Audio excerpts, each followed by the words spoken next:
What's up, 59 gamers? It is time once again for the weekly episode of the Dokkan Battle podcast. Now, I know some of you might be coming to this YouTube video slightly confused. We did announce on Twitter, but due to the battle hour, this episode was not live on Twitch and has been pre-recorded to go up onto YouTube. So you didn't miss it. Everything is here ready for you right now. So this is episode 70 of the Dokkan podcast, Just Saiyan Saga. So I am your host, Masked Ningen. As always, I have a group of guests with me to discuss the events of Dokkan in the recent week. So first of all, say hello to our boy Galeriot. How's it going? Hello. It's been a while, but I'm glad to be back for this episode, especially with what's coming up on JP especially. Yeah, it has. Good to have you back. Also, we have, once again, IceColdJoker. Good morning, everyone. Glad to be here. We have our boy Minato, of course. Yo, what's up to 59 gamers? JP's better than global, yeah! Whoa. Whoa, hey. And then as a very special guest for this week, we have our boy usually working behind the scenes to keep the podcast going while it's actually live on Twitch. But since it is being pre-recorded, this gives him the opportunity to actually join in and give his thoughts as a guest. So say hello to Villuhfy. How's it going, my dude? Going all right. Hello. There you go. So this is episode 70. Like I say, this is being pre-recorded due to the scheduling conflict with the Battle Hour event. So obviously at this point, we don't really know what could be announced. It's pretty much all just speculation. Last year was when we got the news about version Z. So what do you think? Obviously, this is wild speculation at this point, but what do you think that we could potentially see them announce or discuss during this battle hour for Dokkan? Should be Part two? part 3 of version Z. Or part Well, three? yeah, it'll be Wait, part what two. part are we Well, on actually? it's technically all been part one. We never really Yeah. got part two. We just got additions to the first part, right? Yeah, that's Because what I thought. the first part of version Z is supposed to be more so for beginners, like newer players in Yeah. the game, stuff like that, making the game easier to play just in general.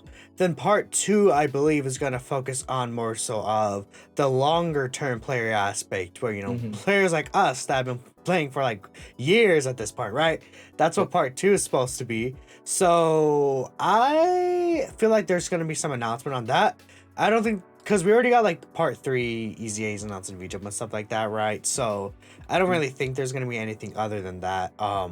Yeah. Could they go over the part 3 EZA's kit during the battle hour? It's possible. That could be possible. interesting, but I feel like that'd be kind of odd to go over unit details, like when there's just, it's mostly supposed to be like announcements, right? Like if they go over the unit details, they wouldn't really go over the details, right? They just announce something like, hey, this thing is coming, you know? Like it's like saying if fighters announce a new character and then they just played a whole like 15-minute showcase video like talking about their moveset and stuff like that, right? It'd be kind of weird. So I think it's just going to be an announcement. I know you brought up Saiyan Day as well, right? Who, me? Like Somebody Joker before did. we started, I mean. Yeah, they said that Saiyan Day could be shown, maybe like a tease or something, right? Yeah, I mean, it's possible now, but we still haven't had a full Saiyan Saga celebration, so it could be a time. I mean, Saiyan Day, or yeah, because what, Saiyan Day was teased last year? Yeah, but the problem is with that, and sorry to interrupt, You're but good. we still have a Dokkan Fest to go in between, both for global and JP, and I highly doubt they'd start just, we'll just skip over the fact that there's one Dokkan Fest for both versions to come. Obviously, we have, I think, Future Trunks should be coming, hopefully for global, and then for JP, it should be that in between Saiyan Day and Anniversary Dokkan Fest as well, right? So I doubt they're gonna just jump in straight and say like, all right, you know what? We're gonna give you Saiyan Day teaser, even though, we could be losing out on sales for these upcoming Dokkan Fest. So I feel like it's a bit too early for any Saiyan Day news, in my opinion. I think it's gonna be more so version Z, and also on the unit details, we have to remember that Battle Hour isn't just a Japan thing. It's going to be a global thing. So I highly doubt that they're going to talk about JP stuff on stage when there's like to both versions of the game being discussed. So I think it'll have to be something that's a joint event, basically, or something that will inevitably come to both versions and benefit both versions. But that's not a unit as well, because they don't want to, disturb the sales of a upcoming unit that's in between the two, kind of thing. See, but going along with that, like if you want to promote something that happens on both sides, Saiyan Day happens on both sides, right? True. Right. I will say, keep in mind that Battle Hour last year was in March, I believe. Yes. So Was that it? was like right before Saiyan Day, kind of, right? Okay. Yeah. Well, this time it's like a whole month early, basically. Yeah. Exactly. I think they could still kind of, instead of doing that, they could obviously announce what's coming up, maybe, for both versions. So like, we'll get the future Trunks announcement for global, and then JP will get their announcement. But I feel it's too early for even JP to get their announcement, if I'm not mistaken, right? Like we still have a week and a half of anniversary to go still. So yeah. So what's gonna happen is Battle Hour announcements are gonna be like 8 p.m. Eastern time. Then actually later that night at 3 a.m. that should be when the Part 3 EZAs are revealed on the Twitter. So Gotcha. They could say, hey, we're gonna have announcements tonight or something, right? And they'll show it on the Twitter, but I don't know. I feel like it'll be more so of a synced global and JP thing, right? Just in general Dokkan battle, not just JP anniversary. Unless they decide to show off the 3-year EZAs for JP, and then they show the fusion EZAs on global. I wouldn't be surprised if they end up doing that, to be honest. Look at these fused fighters EZAs coming to both versions. So, I'd be more hyped for Chow Man if I were you, but... But yeah, The that's World Tournament killer. Oh my god. There's one thing you got to remember that Dokkan, like compared to these other games that are on the Battle Hour panel here, is that they have their own live stream format already for big announcements. So usually, like the big stuff, I think they'd like to save for the Dokkan now, because like if you remember last year, they're like, yeah, Saiyan Day's coming. We can't talk about it right now, but the celebration is coming, and they go and do all the stuff for Broly, and that's all on the Dokkan now. So this game, like this is the oldest game on the panel, right? Like they're going on 7 years now, and not all the other games are at 7 years at this point. So they've kind of got their own system going. Well, I think Xenoverse 2 is at 7 years. Oh no, that's one more year. Wait, so wait. Fine, It's Xenoverse around 3 the announcement finally? Is that what we're saying? Yeah. Well, no, the funny thing is that Xenoverse Budokai is 2 not... remake? Xenoverse is not there. I guess we're talking about the groupings, right? It's everything but Xenoverse there, so... Is it? Oh yeah, I'm just seeing it right now. Yeah, never mind. We're not allowed Feels to bad, count. man. Well, Super Dragon Ball Heroes is at 11 years, so I'm just joking, but that's a bit extra. I agree with you on that one though, but at the same time, I do feel like, to counter my own point, I guess I'm also contradicting myself here, but I feel like last year, when Legends was revealing LF Rose, and they're probably revealing an LF as well, maybe. Obviously, I know they have videos and stuff right after as well, so it's kind of weird that they're doing that, but assuming they reveal another LF, you see Legends revealing the hype stuff, and then we just got, Version Z was kind of a dope announcement, a revamp of the game and whatnot. They kind of have to follow up with that and make a equally kind of hype announcement when you're, in this panel alongside all of these other games. Just teasing something may not be the best thing, especially for the fans, right? So I think they'll probably want to try and bring something to the table, possibly. Didn't they just tease last year, and then there was like announcements for like characters and stuff? Yeah, and people complained about it. That's was literally the thing. what happened People still last complain. Yeah, That's true, but they also the probably thing don't is, care. yeah. They probably don't care, but this is just obviously what we're saying, what we think, right? At the end of the day, that's what we think, is that they should show something hype. Version Z to me was kind of a cool thing. I agree, like they only teased it last year, but the fact that we were getting a potential revamp, we were super excited about it. It was kind of insane. We were like, oh, are they gonna bring in HD assets and all of that, right? That's what needs to happen, kind of. That again. was the dream. That was the dream, of course, right? But yeah, that's what I mean. We need that hype to basically come in, when they make their announcements, whatever it ends up being, right? Yeah, well, Version Z brought in the best feature of all time, and that is these little green buttons on the bottom when you're playing, called auto mode. So That is Very true. true. That is true. All right, well, yeah, I guess it remains to be seen what will be announced. Hopefully, it will be something hype, but obviously, we will have to wait and see. So, something to look forward to. So, in terms of things that are actually going on or have happened already, shifting our focus, of course, onto JP, we have the release of the top legendary summon banner, the Part 2 LR banner, if you will, for the anniversary. As always, 2 new LRs releasing featured on the banner. And yeah, hence the name of the episode. Whilst we have not still yet to receive a actual Saiyan Saga category, we do have 2 new LRs representative of that clash between Goku and Vegeta. So, Minato, I know I saw your brief summons. Let us know about the banner and how did it go?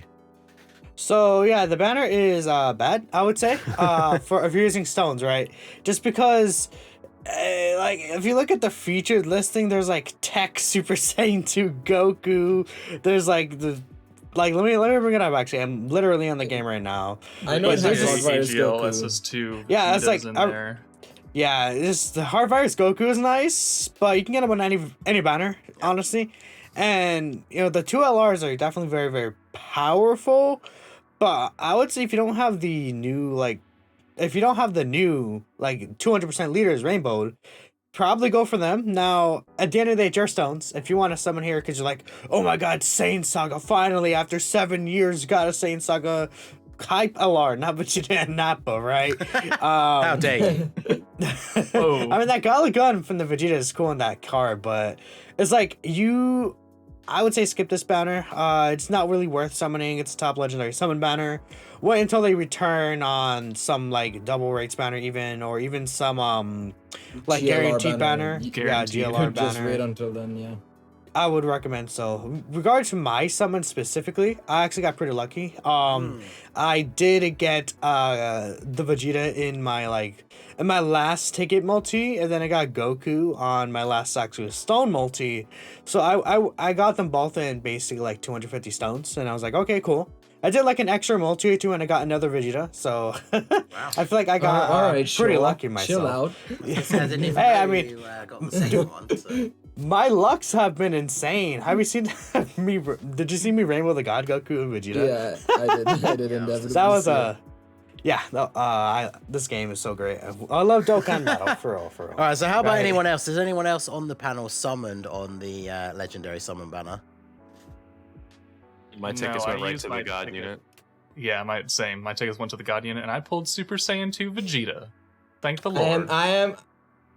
am a worshipper of the Lord and Savior global version. I do not play this heathen JP version. Yes. So do not Tell him. ask me these questions. Ningen, do you literally have a JP Yeah, side? I mean, you've been What are you playing it for talking like about? weeks now.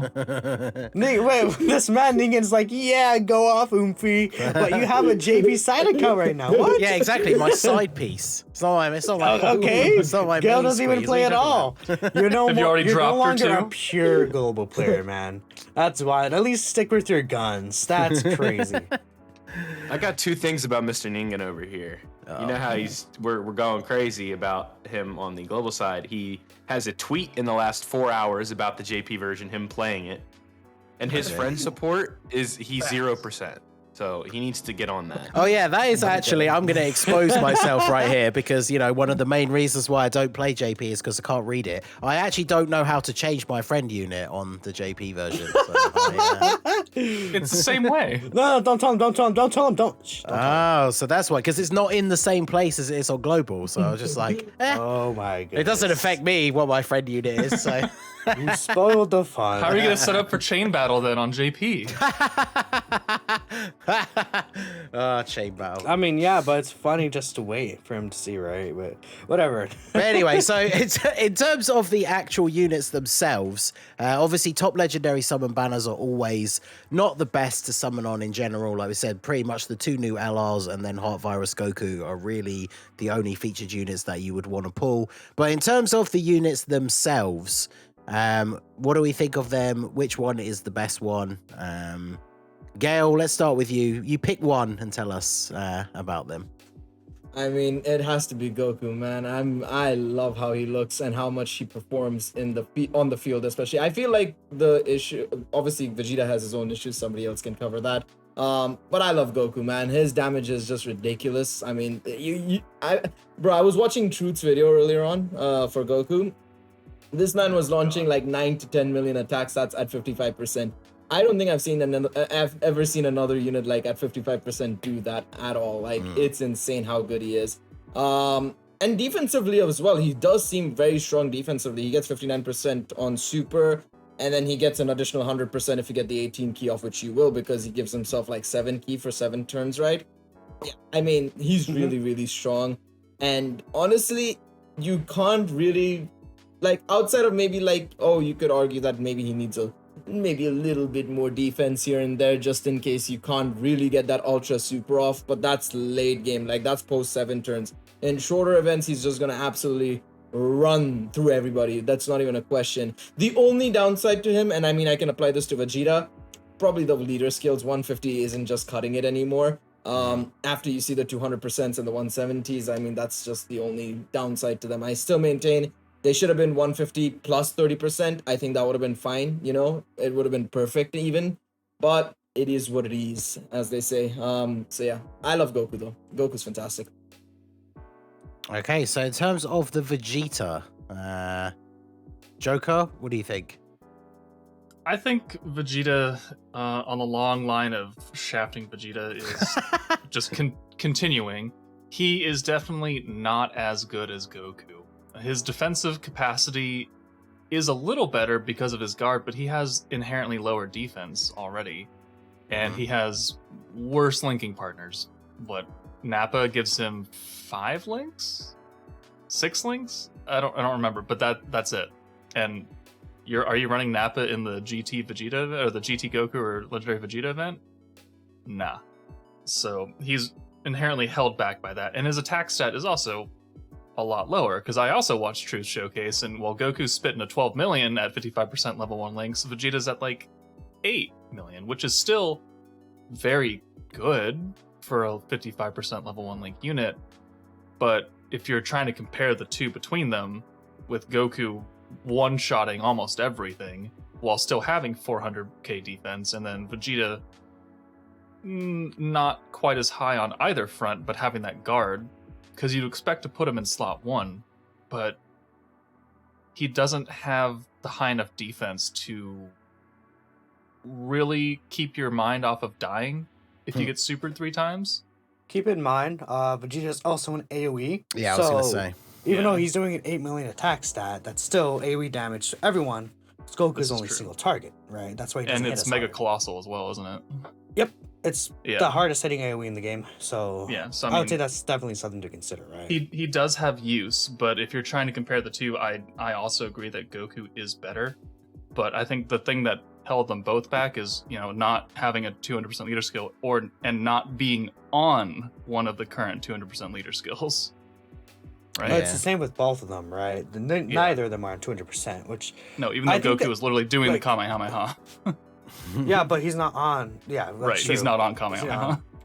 Well, no, he is, but he's not he? on any of the main leader skills. Yeah. No, yeah, he's not on Beyond Super Saiyan or Fuse Fighter.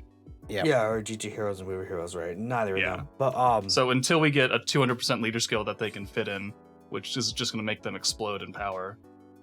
Yeah, that's crazy. They're not even on 200% leader skills. Yeah, exactly. So They're Goku's going to hit a doing 15 million now the or something like numbers that. They're doing, yeah, it's crazy. So, I mean, Vegeta, I guess I'm interested to see once people have got them fully awakened and leveled up and all that kind of stuff. I'm looking forward to seeing the Vegeta in Super Battle Road video, because that's as an AoE unit, that's obviously where he's probably going to shine, especially with guard. Like, stick him in slot 1, AoE everybody. So I'm looking forward to seeing that kind of showcase. But what I want to say is I think that Vegeta is probably being underrated, because it's like the things that Vegeta does is his numbers are higher than you think they would be, because although his defense is like, you know, say it's like 150k star turn, that's with guard, which inherently is basically equal to a 50% damage cut.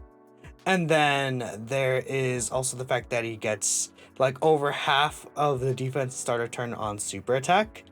And along with that, since he has this AoE, again, that's 8 million attacks that hits way harder than it actually is because he's attacking all enemies. I just feel like the real issue with Vegeta is that most of his defense is gone when he super attacks, but he wants to be in the first slot to get his full passive and offensively, right? And his extra key, which is very important because his link set's not the best in terms of key.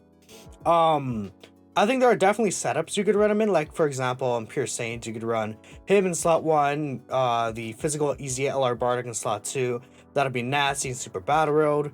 You can just nuke the field with him and then LR Maju Vegeta. They share 4 links together, and you could just kind of be pretty nasty in Super Battle Road as well. Especially if you get the stuns with Maju Vegeta as well. That's really, really crazy. Nappa and Vegeta need easy, eh? But there are setups you could do that you could take advantage of this guard he has, and I just think it is disappointing that he has to get all of his super attacks off first. But I will say that I feel like he might just age better than the Goku, simply because you could throw him on like any team he's on, and he will have that guard, and once he super attacks, he gets like up to like nearly 300k defense, right? So he's like the invincible slot 3, slot 2 unit at the very least for when he's aged out in the future, while Goku is really just purely stats. So he doesn't have, besides the orb changing, I think he's not like as utility based as Vegeta is because of what he could do. And what Vegeta does, again, guard plus Mega Colossal AoE, there's like no other unit that does that. Yeah, Do you think he's going to age this as well as Tech Ultimate Gohan? Is he Uh, the new Tech Ultimate Gohan? Honestly, I would probably say no. Because the thing with Tech Gohan is that he has not only just a better link set, but he also stacks permanently, right? Because the issue with Greater Vegeta is that you're not gonna get another, like, when are we gonna get another Saiyan Saga Vegeta or another Great Ape Vegeta? Doesn't even matter if we get another Great Ape Vegeta because he can't link with him, right?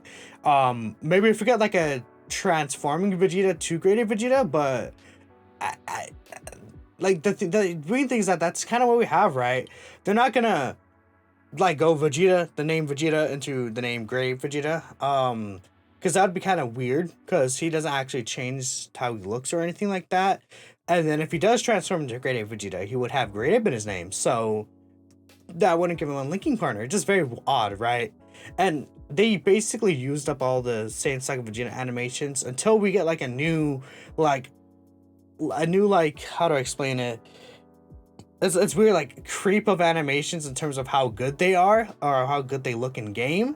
I wouldn't really expect to see another Saiyan Saga Vegeta for a few years, especially since they seem to hate Saiyan Saga. So, right? There's something here I think I'm saying you guys are overlooking, but what people might be overlooking in general is the sheer amount of categories that this Vegeta is on. That's very true. So let's think about this, right? Like, I'm looking at Goku's categories right now. So let's not too many of these need a ton of help. Like Pure Saiyans doesn't need help right now. Full Power, that one does. Goku's family doesn't really need help. Kamehameha, no. Final Trump Card, no. All Out Struggle, you could probably argue it does. Turtle School, yeah. Bond of Friendship, yeah. Accelerated Battle, probably not. And Battle of Fate, sure. All the categories, huh? Yeah, but then we're gonna go. So now I won't go. Vegeta actually has way more, so I'll let. Vegeta has like 13, 14 teams. He's just gonna sit there and read them all. Giant Form is in desperate need of help, and that's the best unit far and away. It's not even close. We got Dragon Ball Seekers that needs it. Terrifying Conquerors could use some help. Inhuman Deeds. Let's see what else. Space Traveling Warriors. Yeah, Giant Ape Power. Yeah, so, I mean, yeah, especially now that we have this new format for Super Battle Road where we're getting one category at a time, I would expect to see categories like Space Traveling Warriors and stuff like that coming up before you know it. And like Giant Ape Power and stuff like that too. So, I mean, Vegeta is just... Overall, I just think, like, if you pull either one of them, I honestly think you'll get more out of Vegeta than you do Goku. Because, like I said, like, the teams like Kamehameha and Goku's family are not teams that are dying for new units right now. And the Vegeta's family is, like, just pound for pound worse than the Goku family team. So anytime we can get a good Vegeta is good. And obviously, like, Joker was saying like, oh, I watched a 55% video. I was expecting him to say like 4 or 5 million for the attack stat. He said 8 million, like an 8 million AoE. And that's a 55%, you said? Yeah. You have to keep in mind though, with like those showcases, it's like Dokkan best events like rotation. supports, right? And it's like you're not gonna run like some of those supports in difficult content, especially not in the red zone. So the numbers could be a little skewed, obviously. But the fact that he can still hit those numbers in some difficult content definitely is a good thing to consider. And I just feel like Goku obviously is a more flashier unit. But Vegeta also does have that grade 8 mechanic too, right? Where for under 40% HP is not the worst thing ever. I feel like people, like, for example, like, people were complaining about Exchange Vegeta and Goku under 30%. And if you aim for it in difficult content, I feel like you can get it. Not like relatively easy, but if you aim for it, it's not like the most difficult thing ever to get, right? And Vegeta has a better restriction than that unit. And although the grade 8 form is not the greatest thing ever, no pun intended, you can actually be invincible that turn and delay, right? Yeah. So you could just... It's a free turn with a guaranteed super attack because he gives himself 5 ki. Yeah, and you could literally just use that turn to set up your orbs better or something like that, right? And do free damage. It's a very good thing that people also aren't considering. Like, this guy is just the super battle road king right now, right? He's Wait, like probably... he's probably the Quiet best down unit back for there. a super battle road, especially because of the amount of category teams he's on. It's like every single super battle road stage he's on or will be on in the future, you just put him on the team and he just solos, I feel like. Yeah. He's like the best unit in like most of the stages. Like the only time you're really getting an argument where he's not the best unit is a team like Pure Saiyans, and that's like about it. Yeah. Yeah, so But both even then- LRs, very, very strong. Probably still not the best idea to summon on the banner, although if you have pulled the 2 actual main anniversary LRs, then obviously you could always go ahead and use the rainbow tickets on the top legendary summon banner. But I think we're probably all in agreement that if you're still missing one of the main anniversary LRs, you should probably continue to go after them. So now we also have another bit of hype news that we came across yesterday from the V-Jump scans, which is the year 3 anniversary LRs. The Int Vegito and Physical Gogeta are going to be getting their Easy A's in this next upcoming part of the anniversary. A lot of people speculated that maybe they could get theirs this year, and it's pretty exciting because, let's be fair, like these units, they're 4 years old now, but they are still relatively usable in a lot of content. So them getting an Easy A is pretty exciting. Villuhfy, out of the 2, who are you most excited for, and what would you like to see from their Easy A? That's a good question. They are very, very similar in almost every aspect until they fuse, right? So, I guess I'm gonna have to go with Vegito, just because we've seen how powerful counters are, and there is a good chance that this unit takes doesn't have the defensive liability that the STR one has, especially in stages like the red zone where they just hit too hard for that defensive loss for it to matter. Like we've seen it, right? Like if STR Vegito gets locked in the first slot in the baby stage, or not the baby stage, the Rildo stage, you're dead. So I'm more excited for Vegito, but I think they'll be both very similar in terms of how good they are, and it's probably just going to come down to preference. Okay, so Gale, what are your thoughts? To be honest, I mean, at this point in time, if they were to EZA, and the only thing that they would get is obviously some stats buffs, some adjustments to their super attack effect, I have to give it to Vegito being the better unit overall, right? Those counters, especially as an LR, and especially one that's got an ECA, it's going to be rough for Gogeta to counter. So, honestly, I mean, as much as I'm a Gogeta fanboy, I have to admit that. Gogeta's going to require a little bit more to get him going, and I think they will probably have to give him that. They'll probably, kind of give Gogeta a little bit more of an edge. I'd hope so, at least. In that regards, in the sense they'll give him a little bit more compared to how much Vegito ends up getting, actually, right? But at the same time, on the other hand, I could easily just see them just literally, giving them both the equal amounts basically and just calling it a day there, and that will just mean Vegeta's going to be far superior, right? Also, I would like to also add that I do believe that more or less, I feel like we could see a lot of inspiration being taken from their current new variants, so Tech Gogeta and STR Super Vegito. So you'd probably see a couple of similarities between the easiest for these guys and obviously the new variants for them. Yeah. One of the what things... Gail's saying? Sorry. Now go on. What Gail's saying is, I can already see it now, right? Like, because we've already seen this, like, in this anniversary in specific, right? Tech Super Saiyan 4 Gogeta comes out, we're comparing them with the Int one right away. And I think it's just going to quickly be that same thing. Like, is physical Gogeta better than Tech Gogeta? Or is Int Vegito better than STR Vegito? And it's going to be tough to say if they are. Well, I think it's I wouldn't say that because they don't have the same name. Yeah, you can run them together. That is true. That is true. Yeah. What I'm saying is they'll compare them in the sense, are they similar in any way? And I feel like what they're gonna do is they're gonna make them similar in the sense they'll take a lot of inspiration from those units and put them in these units, basically, is what I'm saying. I mean, you can run them together. It'll be even ideal. I think there's something else we need to talk about more so, honestly, about them. And that is, of course, the whole thing with their transformation conditions, of course. Yes. So that they did out of all the transformation units that have gotten an easier so far, the only one that has is 21, and even then it was a very minor adjustment from what I recall, right? You won't notice it really. Like, that's one of those things, right? Like, if you didn't read it, you wouldn't know. Yeah, I personally believe they have to change it. The transformation conditions for these guys are way too outdated. And honestly, like, you'll see them in long content, but like in SBR and stuff, not really. I would love for them to change it. I think the best way for them to do it is probably make them either like the opposite version. So like, for example, Tech Gogeta is above 77% or whatever it was, right? Make physical Gogeta turn 4, but under 77%, and he heals something and whatnot. And the other way around for STR Vegito and stuff, right? I think that would be kind of cool, but I don't know. At this point, I feel like they're not going to change it, but if they do, that would be kind of cool if they're just the opposites of their new variants, maybe, in the transformation condition. I think if they do change their fusion conditions, the most they're going to give them is probably reduce it to turn 5, because they are still a full heal unit, and Gogeta and Vegito are not full heals. So that's a lot of power right there that I have to account for. And I don't think they're going to touch their transformation conditions that much. That, like, Tech Count Caulifla, they're also turn 6 and they only heal like 60%, and they're probably not going to be as powerful as these guys. The thing with the red zone event is that you easily get to like turn 10, turn 12, especially when not like a full rainbowed mega damage box, right? You know, and you'll live under 50% HP. Yeah, you won't be under 50% HP and like as like baby or something like that. So I personally think that they don't have to change it. Would it be great if they change it?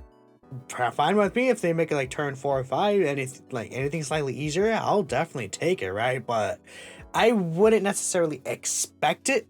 One thing I will point out is that when it comes with the Gogeta variants, so what'll happen is, say you're under 50% HP in turn 6, you'll full heal with the physical Gogeta and you'll fuse. Then you can also just fuse with Tech Gogeta and they are like beautiful together, or you could just save the heal for that Tech Gogeta maybe. But with Vegito, it's not gonna be that easy. You have to get the heals on the separate turns, because if you're under 50% HP in turn 6, in Vegeta will fuse, but then now you're above the HP restriction for STR, and then, you know, obviously if you fuse with STR, you're a full heal, then you have to fall under 50% again, right? So it's always going to be on those separate turns, which is not bad, because that's just basically 2 free heals with the Vegitos, while as the Gogeta, I feel like you're kind of persuaded to just use both at once, because if you fall under 50% HP past turn 6, most likely, like in the red zone event, you're not going to have items at that point or anything like that, right? So the thing is, you'll probably be forced to fuse a Tech Gogeta, or else you won't really be able to in the first place. So that's what I would say. In terms of the easy I'm excited for, I just want to point out, I'm always been a Vegito fanboy, but kind of interested to see what Gogeta does. I'm kind of like even between the two. Because Gogeta is the superior fusion. No, there's no superior fusion, right? The same thing. That's the thing. They're literally the same thing at this point. This is cosmetic change. Whoopee. All right, buddy. That's what they all say. That's what a Vegito fanboy in copium is saying. That's Yeah, okay, bro. so much copium Okay. right there in that sentence. I do have Okay. one thought that I want to I put didn't out. to finish agree my with, thing, though. bro. Well, No, crazy. no. You came in and said Vegito Gogeta's fanboy. Continue, better. Joker. Anyways, one thing I want to point out is Vegito's 16k defense has me very excited. And the thing is that Vegito has much higher defense, but then with the counters, he also just ends up doing more offense, which is the issue that they had pre EZA, right? Obviously, their stats are going to change, so they really need to give Gogeta like guaranteed additional super attacks or something to really match up. But I think it's going to be kind of nearly impossible, unfortunately, because the counters are just so powerful in these LRs, and Vegito has like 1.5k extra defense. 16k defense, dude, is actually absurd. Yeah, the fact Do LR EZAs change stats? no. Nope. No. No, then yeah, okay. Yeah, 'cause But they don't their go up passive will in, go up. They don't go up in Right. level, so yeah, they need to make sure they actually give them a proper increase in their passive. Which is And their why attack in power goes Gohan up a little is bit because sad. obviously the SA goes up to 25, but their like base defense and stuff obviously doesn't go up. So yeah, Minato said exactly what I was speculating in my own video, that like Gogeta effective against all types is nice, but effective against all types doesn't match up to the damage that you could do with like 4 crit counters. So I think exactly like Minato said, they need to give him like great chance to perform an additional super attack or something for him to get even close to doing the same kind of damage that Vegito will be able to do on his best turn. And that so. still wouldn't be enough. Right, yeah, exactly. So it'd be interesting to see what they actually do, because if they only give them minor increases, as you guys have said, then Vegito is probably still going to be very clearly the best. And whilst we've heard no mention of it, it'd be interesting to see whether there's any sort of SA revamp. They haven't done that for a while for these LRs, because we're talking about Gogeta getting an additional super. LR Gogeta, when he's in the Gogeta form, his 12 key super is the SSR STR Gogeta, like Big Bang Kamehameha, and it looks awful because it's like 6 years old at this point. So that would be nice, but who knows? So it'd be interesting to see what they do. Transformation condition, whether that changes, is going to be very important. Even if it stays exactly the same, then obviously the biggest thing is going to be making sure that they are actually good in their pre-transformed state, because they have a lot of units that they can be run alongside. So it's going to be very interesting to see what they do. Just for the very last point, what do we think they are going to do for their leader skills? Because they currently give 170... Is it 170 to 2 stats and 130 to the other, and then 3 key? Yeah. So I HP know attack people 170, defense wishful 130. thinking. People are hoping that they're going to get a 200% leader skill, but I mean, let's be fair, No. that's not going to happen. So No, they're gonna Um, bump the defense up to 150, and they're gonna call it good. And they're gonna bump the secondary leader skill to 120. No, I would think say it's that they're going to 170. go full 170. yeah, that's what I and think. 120% or 130% for the type. You know, 'Cause No, so the their thing HP is- attacking is gonna stay 170, but their defense will go up to from 130 to 150. Well, we've seen future Gohan go up to full 170%, right? And Yeah. then, well, so we see there was another unit that went full 170, but I believe, maybe I'm just misremembering, but the reason why they're going full 170 now for these EZAs, I'm presuming, is Mhm. because we have 200% now. Yeah, exactly. Yeah, it kind of feels like there's no point bumping it up to 150 when we have not only 170 across the board leads now, but we now also have higher than that. So, or I could see them bumping up the key from 3 to 4 as well, because Oh, we already have like and- Patara and Fusion leaders that do 170. So extra key would Keep be in an mind, interesting too, choice as well. that the Tech Super Saiyan 4 Gogeta already has 170% to fusion, so I don't see why they would just make this guy not 170% to fusion. And obviously Vegeta will have the same leader skill, right? Like, why would you give these categories that are small and like yeah, especially now that Fusion's we getting a have lot of now that the buffs now? fused fighters category exists, there's no real need Yeah, to hold back exactly. on the separate Patara and Fusion ones when it Mhm. comes to leader skill. So, but yeah, it'll be interesting to see what they do. Hopefully, we should find out very soon. One thing I want to add, what do you think of this as it? I mean, we obviously know they're not going to add a category for that, right? For the 30%. What if they do something a little bit different though? What if it's fusion, like for example, for Gogeta, it's fusion plus 30% to Fizz type unit, and Int for Vegito. I'd like Slightly that. That'd be different. cool. Slightly different. It's not as powerful as well, in my opinion, because it's not a new category or anything of that sort. But it's like, it's just a little bit extra because Ooh. there's not much in it.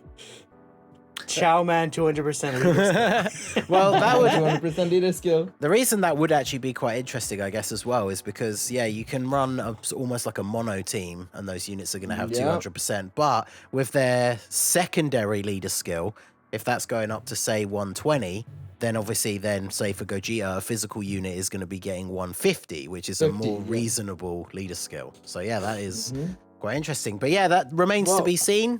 By the time the episode goes out, I don't think we'll have the details yet. But it'll be interesting to see what those are going to be when they do finally go live. So, moving on from the more exciting version, I guess you could say, currently, we are going to go on to... No, we're going to go on to the best version now. I'm going to stop lying.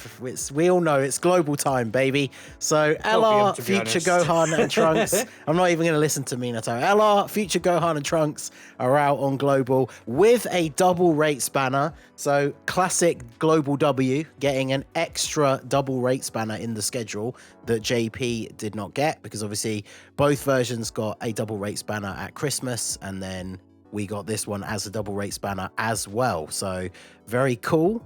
We also got a ticket for this. Well, multiple ticket packs, which it's like 5 tickets gets you 5 units, but with a GSSR, which on a double rate spanner, statistically, probably the best value tickets that we've seen so far on global. So who here used the global tickets to summon, and did you get anything nice? First ticket multi for me. I got double LR, I got Future Gohan, and I got my first copy of Goku Piccolo. Look at this, let's go. So, anyone else? I guess we got some Minato. You're too busy on JP with that, Yeah, but the tickets are good. Don't they give Kai's per multi? That's really They do. powerful. Yeah, the banner. I think awesome. the banner does as well, but literally the 5 ticket multi gives you one as well. So, very That's good. really And then cool. the bigger pack gives you like a level 4 gold crit, I think. Yep. Couldn't be 5 though. Just had to be 4 because Well, Hey, I mean, I'll still I take saw it. Grush get an additional, but lucky global players did. That's the one thing. For Yeah, sure. I'll still take it. So I got ridiculously lucky on this banner. I bought all the tickets. I pulled a copy of Gohan and Trunks, and then I did a multi. I did a stone multi the next day just for the fun of it, and got Gohan and Trunks. And so since you could never stop on an LR, I thought I'd do another one and got a Goku Black Rift. So I have with the ticket packs, and because obviously I had to do another one because you can't stop on an LR, and that one was bad, so I stopped. But with all the tickets and 150 stones, I got a 79% Future Gohan and Trunks. So definitely very happy with that. So Joker, I'm assuming at this point then you have them awakened and you've had a chance to play around with them. What are your initial impressions of this new LR on global? they're okay. On the hybrid team, I had them linked up with the Easy A Fizz Future Gohan, who we'll talk about later. And then I had the STR support Bojack Broly movie Trunks. And their Gohan and Trunks base form, they were sitting around 4 million at level 1 links, and then transformed into Gohan, he was around 5-ish, give or take.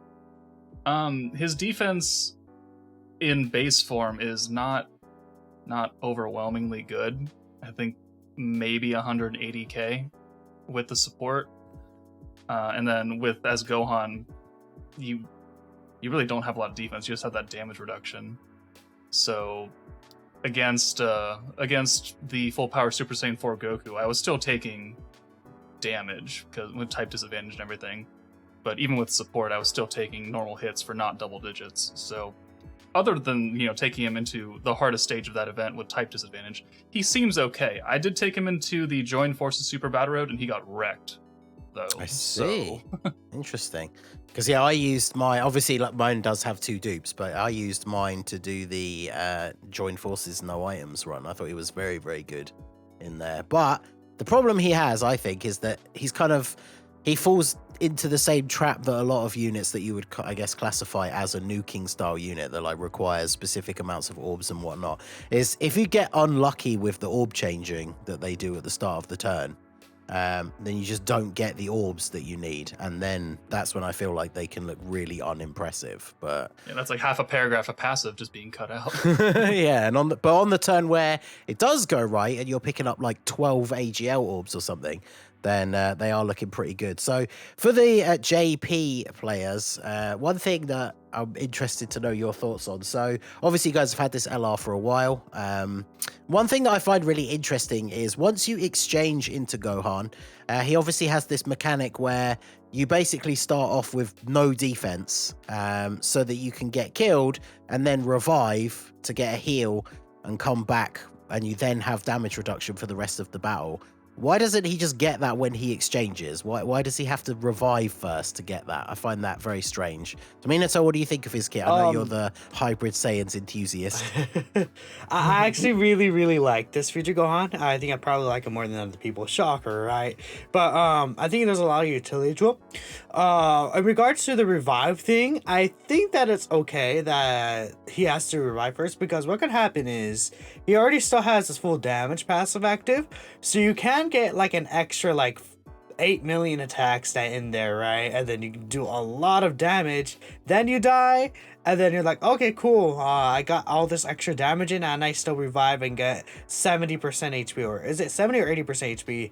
I don't remember at the top of my head, but he does gain the most HP off of revive, I believe. So that's probably kind of why. And along with that, since it's actually like in exchange, maybe they just don't. Well, I guess we have the exchange Vegeta into Goku like that right already, but I don't know. I think I would prefer it like this better, even though you have to technically die and it's just not instant like that. I just think at least having the revive for it is very, very, very good. What I would say, I want to go back to the point about the orb changing. I also don't like when characters randomly change a random type of orb to another type of orb. I personally am not the biggest fan of the mechanic, because you could either get lucky or unlucky.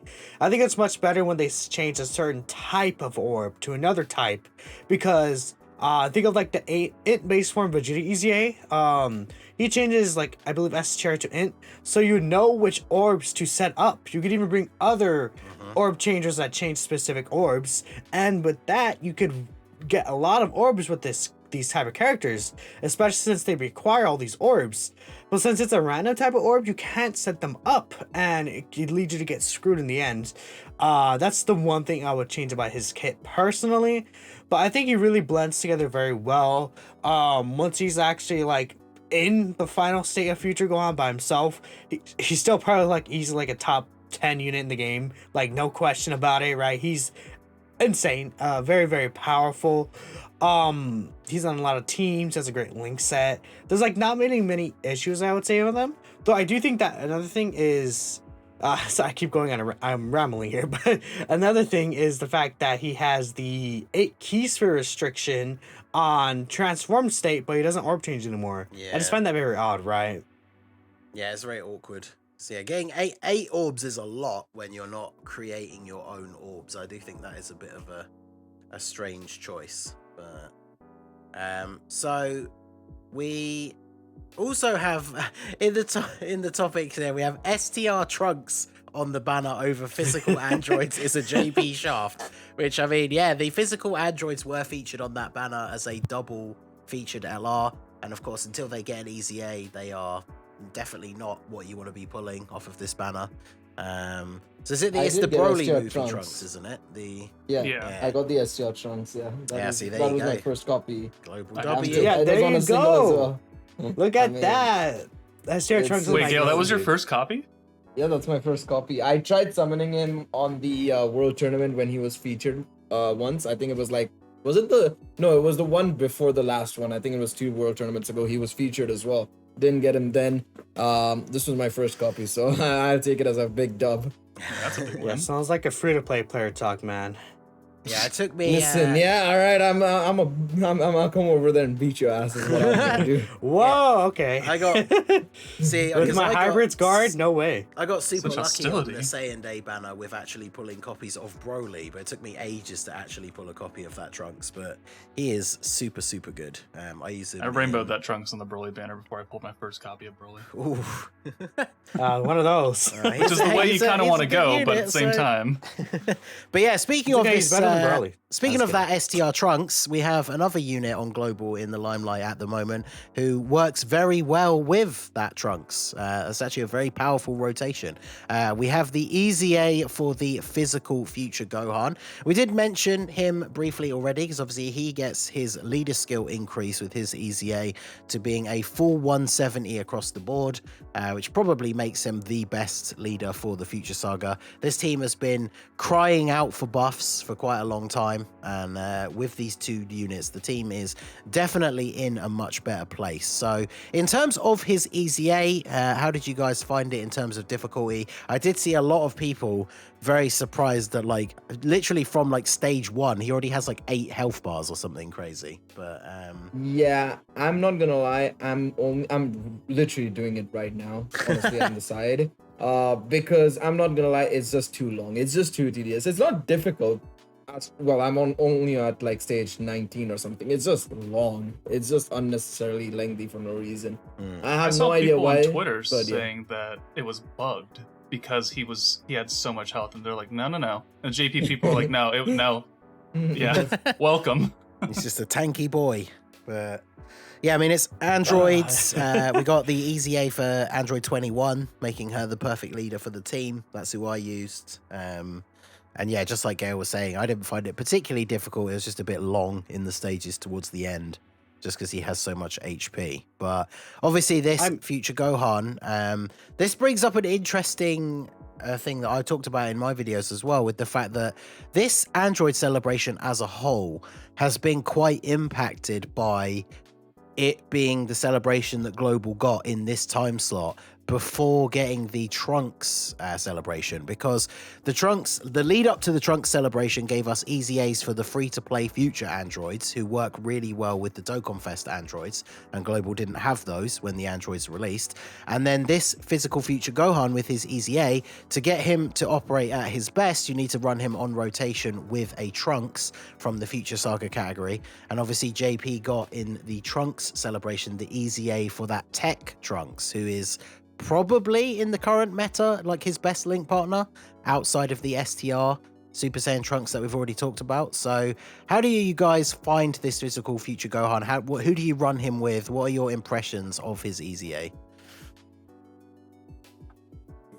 I haven't done it yet. I mean, still doing I guess it. I'm not sure if anyone else has used them. If anyone wants to go, I'll let them, but okay, I'll let you go then first.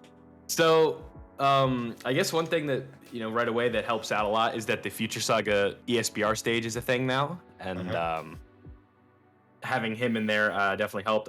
I don't recall if I did a no item run for it or not, but I do know for a fact I was able to go back and complete it much easier than I did the first time having him around. So, obviously a great Easy A to have, like the Future Saga lead. That Tech Trunks is just dated at this point.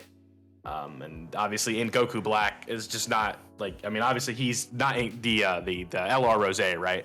He's I wouldn't exactly say the linking partners around him are going to be able to survive in there either. So it's definitely nice to have an updated lead that's kind of more catered to the power creep that we've seen now, in just terms of difficulty of the game. So good Easy A.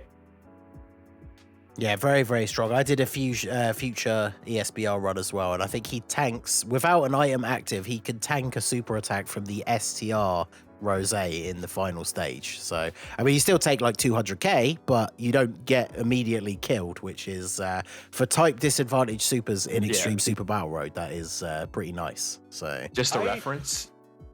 AGL UI Goku from a tech super attack in Turn of Power takes like 900k at the rainbow level. So 200k type disadvantage in ESBR is like, wow. That's not bad at all. You're expecting to die when that happens, right? I want to point out the fact that I actually did bring him into the Red Zone event, type neutral. It was against the 13 boss, which I feel like people don't really talk about the Android 13 boss, but he's so it's really hard, right? All of them do. Especially considering he disables dodging. Yeah, just as people talking about Baby all the time, I see people, talking sometimes about Roto or Cooler, but everyone's like, yeah, 13's not that bad, but 13 is pretty difficult still. All those stages are difficult, like just objectively speaking. There's none of them are easy. Except for like the first. I'm just saying, like people in the community who haven't tried those stages, right? Global players, APT boys, they don't know. Yeah, but Future Gohan did very, very well there. Because the thing about Future Gohan is that he's able to really build up his damage reduction, and like especially the movies, like in these stages in general. Because what happens is the first phase obviously is not really that difficult, but I feel like it really ramps up those events when you get to the second phase. So Future Gohan is able to really get ample time to build up his full damage reduction, and especially if you have a Trunks on rotation, this guy is like easily around 200k defense plus super attack, plus because he has a great raise on super, right?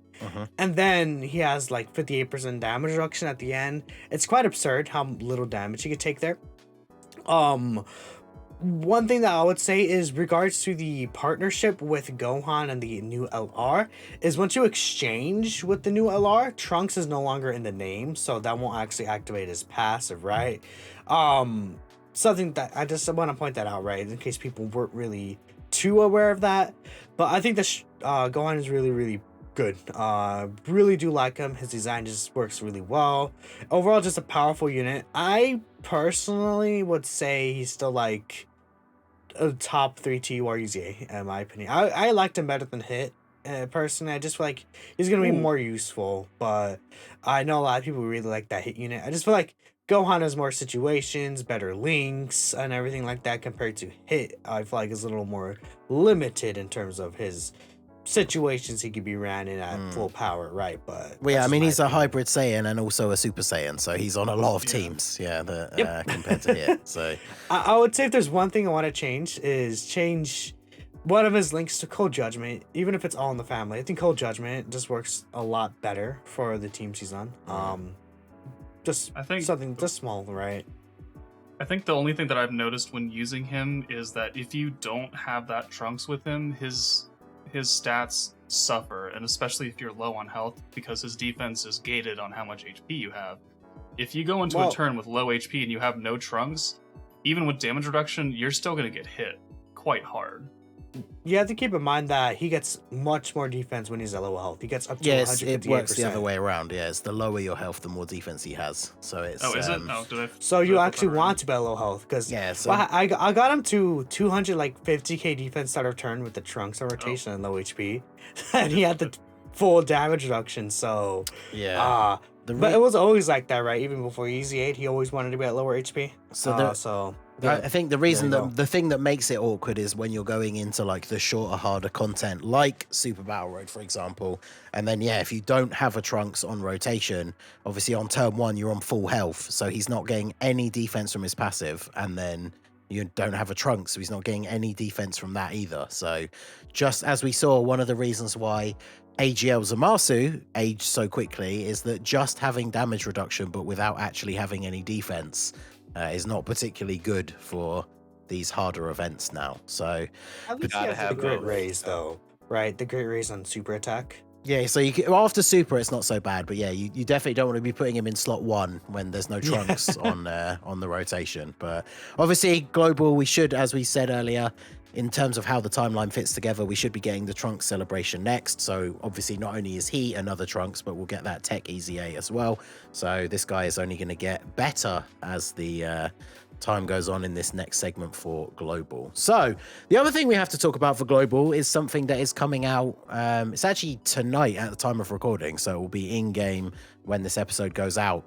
We have this new Power Surge Dokkan Festival, as well as the new Power Surge Beginner Ticket Pack. So I feel like this is opposite ends of the spectrum for these two separate things, because when it comes to the actual banner itself, unless anybody really wants to speak up and advocate for this, I feel like if you summon on this banner, you are insane. What does Blue Boys are the best LRs on the planet, bro. Come on. You forget. No, Gil, it's Tech Gohan. What are you talking about? He's featured. Now, Tech Gohan is featured on the banner. That is true. but yeah, it's the timing as well. Like, I mean, if you've got like an extra 50 stones, say for example, that you really want to spend before you start saving for the anniversary or something, I mean, summon on the double rates LR banner, not this Power Surge Dokkan Festival. I mean, a couple of the units are good, but yeah, it's or just be smarter and save up your stones for when we get discounts for Goku and Kid Buu. I mean, come on. Exactly. So the one thing I could Discounts, see, now when they talked about this, Koto talked about this in the producer letter, the banner, the idea is supposed to be that it's to help, like, you know, power up your newer or weaker account. So I wouldn't be surprised if maybe it has like discounted steps or something. Obviously we don't know yet, but She even did say it would be discounted for the first round. well, there you Yeah, go. she So did say. yeah, so maybe this would be good for if you are like really new and you still have like the whole game ahead of you and all those free-to-play stones to farm, then maybe the discounted steps would be worth it to get that little bit of boosted power for your account. But other than that, I would imagine for most people that you should just steer clear. The one good thing, of course, is I believe all the units from the banner should be in the coin shop when the banner goes up. So there are a lot of decent units here for picking up with red coins, like Angel Frieza, Gogeta, Tech Janemba, Broly. Pretty solid units. But some of them are a bit weird. So summoning, maybe not so much. In fact, I'm talking about the wrong units now because I'm looking at what I wanted to talk about next, which is the ticket pack. So the renewal of the beginner ticket. Those are the units that I'm looking at here. So some of these units are actually pretty good. Yeah. So in complete opposite, well, of course. So in complete opposite to the banner, I feel like if the ticket is reasonably priced, then it's a pretty good get. Gail, what do you think as another proud global main? What do you think of this ticket pack? Honestly, a very good shout on. I'm surprised they've added some of the names in there that they have, like Broly and stuff. I wasn't expecting him to be in there. Not a bad shout, to be honest, if you are planning on picking up a pack, you know, getting Broly, Gogeta, Frieza. I'd say Frieza, Broly, and what was the other one in the bottom row? Janemba, yeah, Janemba. Janemba, yeah. Yeah, see, Gogeta, I can kind of see the argument for not getting him anymore, purely because if you have the Tech SJ4, you can kind of wait on that, right? But the other three, however, are really valuable, and especially Frieza, I feel like, I mean, we're bound to get some Wicked Bloodlines support. I mean, we haven't gotten anything Wicked Bloodlines related in months now, if not years, right? Not since Frieza, technically. Well, Cooliza. Okay, sorry. Yeah, I mean, it goes well with the Cooliza that's coming out on Monday, right? I suppose, yeah, that's true. No, I think it's... Frieza? What, sorry? Yeah, full power Frieza. The Oh my best God. unit in the game? 5th? Listen, I'm not gonna lie, it's too late in the night. It's at 1:45. I completely forgot about him. We're actually about to come in and just smack you up, bro. Listen, I love my full power freeze. Meeting 3, by the way. His LOE sense is tingling. Sorry. Okay, I forgot about full power Frieza, but I mean, he's still a great option nonetheless, especially if you run, you know, the teams that he's on, especially. He stacks defense, good option. Not a bad banner. The rest of the pack is kind of iffy. Do not pick up units like Trunks or whatever. I don't know. Wait, actually, one thing I wanted to ask, and this is something I'm confused by because I've been hearing a lot of mixed things. The ticket that you get, you can choose from it, right? It's not something you summon on, and it's random. Right. You choose one of the units and then the banner you summon on and is different. So to correct myself earlier, I was looking at the wrong list. So the banner units are the 2 5-year LRs. Then we have the Int Super Saiyan 2 to Super Saiyan 3 Goku, Tech Gohan, Int Kid Goku, AGL Metal Cooler, AGL Transforming Goku, and Tech Super Saiyan 4 Full Power Goku. So the problem with this banner is the 5-year LRs, I mean, they're kind of a meme at this point. They didn't age great, but they are kind of underrated, I feel, in the community. Tech Gohan is obviously good. The Int Super Saiyan 2 to Super Saiyan 3 Goku can still be pretty good. And Transforming Goku got a decent easy A. But like the other three on the top row, like until they get an easy A, you just do not run these units anymore at all. So really, I feel like the main prize for anyone looking at this banner is Tech Gohan. And if they are going to just add them all into the coin shop, then he's one of the few TURs that I think is actually worth getting with red coins, just because, you know, I mean, you can use him and his team to basically beat every event in the game. So he is a very valuable unit to have if you don't have him already. But Yeah, one summoning, thing I don't know about Yeah, that. one thing I wanted to add as well. If you pick anything apart from the bottom row, I am personally going to not let you into the 5-9 streams anymore. Just tell me your names and I'll ban you from there. Don't worry. Hey, wait, whoa. So you're saying people shouldn't buy the ticket pack and then get Tech Exchange Boo? Blue Cow King What if Goku that's for the win. only unit? He does so they much need? damage No, though. they shouldn't. Wait, Gail, what if that's the last copy they need to rainbow that unit and everyone else they have is maxed I out? don't huh? care. You can summon don't when know they're back. everyone's situation. Okay. And by the way, Tech Exchange was actually good for some of the legendary Goku event missions, such as the recently added Artificial Life Form mission. So, and Majin Power as well. So get screwed Yeah, over, Gail. Martian Power gets added for the Legendary Vegeta event. So, well, funnily Well, enough, I for don't me, use Super Boo Take does. Exchange Boo Super for the Boo SBR stage for crushes. that. What do you mean? Who well, cares about SBR? the thing it's all is- about long events. I don't know about that. You're talking to the Super Battle Road King right here in chat, and you're saying Who cares? You're saying Well, that's so- irrelevant. Tech Boo does have Tech Boo does have the slightly better Martian Power leader skill over the LR Boo tanks, and Martian Power is a mission that gets added for the Legendary Vegeta event. Funnily enough, for me, Tech Exchange Boo I think it's literally Tech Exchange Boo and the Tech Janemba are the only two units that I actually need dupes for out of this pack. So the other thing to mention as well is the pack does not just come with the ticket to get one of these units, it also comes with 50 stones. So depending on how much it costs, it's probably good value just for the fact that if you compare the price, because we still don't know at time of recording exactly how much it's going to be, if you compare the price of how much the pack costs to the general price of stones, it's probably going to be worth getting just to get the 50 stones, and then the fact you also get to pick one of these units for free. Well, I say for free, you get to pick one of these units with the ticket as well. So overall, I think it probably is good value. If you spend at all on the game, it's probably worth picking up, but the banner itself, do not summon on the banner. Like I say, if you really want to spend stones now, just summon on the double rates LR banner, not this strange, weird Monstrosity. filler Strange. Dokkan Fest banner. This reminds me of that weird like Halloween filler banner that Yeah. they did, Yeah, except with that cooler. one actually had some really good units on it, but this one just seems very odd. But This one does too, just not. that is true, yeah. It has one or two good ones, but funnily enough, when that Halloween banner came out, it actually had quite a few units that I needed dupes for. But yeah, this one is a bit of a weird one. But yeah, if it has discounted steps, if you're brand new, like I said, if you have access to, if you've only just started the game and you've still got like all the story, all the events, like 50 easy A's still to do, then maybe the discounted steps are worth it to get you off to a good start. But other than that, it's probably a big old skip for everybody else. So It's a very, very small percentage of the people who are listening to this. That are in that exactly, yeah. situation. So obviously this was this whole thing was mentioned and revealed in the producer letter. The other big part of that we got is the survey.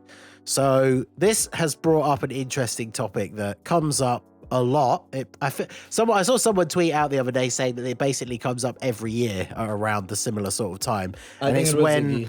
it's when the schedule starts to slow down a little bit on JP, and obviously the anniversary's happening, and Global is at that point where it feels like it's right on the heels of JP, and then this discussion comes about once again about the possibility of the versions syncing up. Now, obviously, it hasn't happened in the history of the game, which is now at this point 7 years old. However, the one thing that I noticed, which I think maybe could be a bit more of a hint and why it's not so much of a meme to talk about it again this time around, is the fact that it's actually a question in the survey. One of the options is that you want the international version to release units at the same time as the Japanese version, and as far as I know, they've never like officially referenced this at all until now. So who knows? Why mention it if they're not entertaining the possibility of doing it? So what do you guys think about this? This is obviously a big controversial topic in the community. It'll be interesting to see if we do all align here. So probably the easiest way to do this, we'll go down the list. So Gail, just briefly, what are your thoughts on whether the versions should sync up, whether you think it would be good or bad for either player base? I tweeted it out saying that Global needs to kind of stop moaning about it. Honestly, it's not gonna happen. I think they shouldn't also do it. One thing I will say they should do, however, is be consistent with their scheduling, because right now the way they do it is, JP and Global are going along a line. Basically, Global's following JP.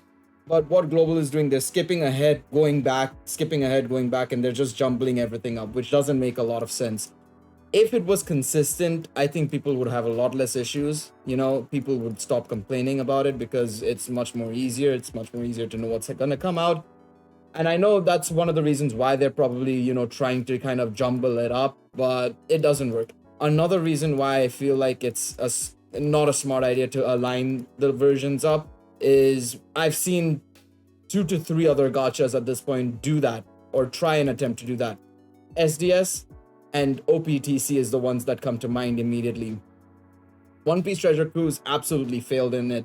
SDS absolutely failed in it. They didn't do a good job. People are complaining about it left, right, and center about the global version and whatnot. The decision making has been horrible. One Piece Treasure Cruise, while they've managed to align the servers, apparently the banners have been disastrous on the global version, and the decisions they've been taking for global have also been pretty piss poor, from what I've been told. So it's a question of, do you want that? Do you want to take that chance at that being possible for us? Because we also lose, we will definitely and most likely lose the discounts and tickets on global. When we do get the 3+1s, the additional tickets we get on anniversary and stuff. So do we want that? I personally don't want that. I would like the discounts and stuff, please. And honestly, as somebody who plays a game like FGO, who's 2 years behind, in that regards, I don't mind waiting personally. But I do know obviously a lot of people lose the hype and whatnot, but I summon for the character, so I'm gonna still be hyped for whatever comes out, and I have to wait for it. I don't mind, because I know what I'm summoning for. Okay, so Joker, what do you think? I think it's just a big old trap. I don't think they're actually going to do anything, because half of the community has been screaming for years to get the game caught up, and the other half is saying no. And it's on every survey that they've ever done. It's either been on the survey, or it's what people put in, like, the what other things do you want to see? Okay. Well, yeah, but it hasn't the been stupid an friend actual system question update. before, right? That's what I mean. As far as I know, it's the first time they've ever made any mention of even the possibility of it being a thing, as far as I'm aware. I thought last year they had one survey that had a question kind of related to that. I could be mistaken, though. I don't remember, so maybe. I think that's but why I don't people are remember. going crazy over it right now, because it hasn't been before. From my I Yeah. recall, right? Yeah, my initial That's- reaction yeah. when I saw it was, oh, they've never mentioned this before, so it's kind of the why mention it at all if it's not even potentially a possibility. But obviously that doesn't mean it's going to happen.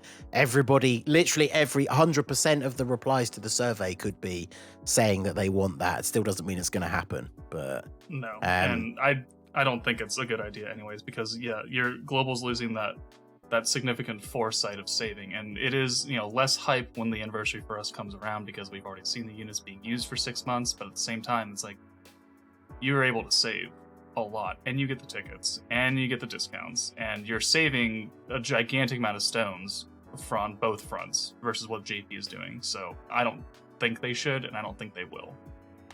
interesting. So Minato, what about you? As a JP player, what do you think about it? Because obviously it's potentially wouldn't affect you at all, I guess, but what do you think? So I will say first and foremost, I don't think it's gonna happen. The question is stating implementing characters at the same time as the Japanese version. That's not saying that they're gonna sync the servers together. True. First and foremost, True. I feel like That's that's true. always been a misconception. It's just basically, I'm assuming they just mean it's gonna move forward with what we already have. Same day, same times, Dragon Ball Heroes same time, Worldwide Download Celebration same time, Golden Week same time. We already have multiple instances where they implement characters at the same time. I think that's what they mean, and I think people are really jumping the gun saying, "Oh my God, they're asking if we should Yeah. sync everything." I don't think that's the case at all. I just want to add on top of that, I think it's more so like asking, do they want to see more stuff like how they did Golden Week last year? More Yes. so, yeah. That's a good I shout. will say, I think it is better for the best of the community that they do sync the games up, personally, in my opinion. Because I know people are bringing up, oh, but we're going to lose out on our tickets and foresight. And I think the only thing that'll really be lost out is the tickets. Because JP and Global have had same time celebrations before, where Global has gone discounts on the banners and JP hasn't. That's happened multiple times before, right? I remember Saiyan Day, I know for sure for Transforming Vegeta, and I believe Bardock had like the 30 stone discount multi. JP didn't get that. I know for I know for sure Worldwide Download Celebration Go On and Sell, they had discounts on global. JP didn't have discounts. There's instances like that, and I don't think they would necessarily remove those perks except for tickets, which we know are guaranteed to be removed based on what we've seen previously.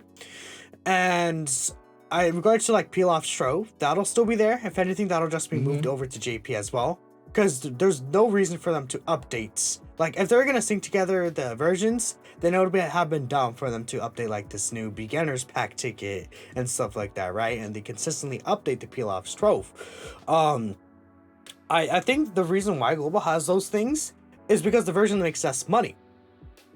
That's why, not because the version is behind. That's my opinion. And that's just because the JP, it's not because Global, like even if Global catches up, I don't think there would be much of a change with that, because JP is just a much more competitive gacha market compared to the rest of the world. That's just how it is. So that's why JP makes considerably more money. Now when it comes to the Foresight so go on. I was just gonna add, it's the same reason why we have discount on tickets as well. There's no other reason why.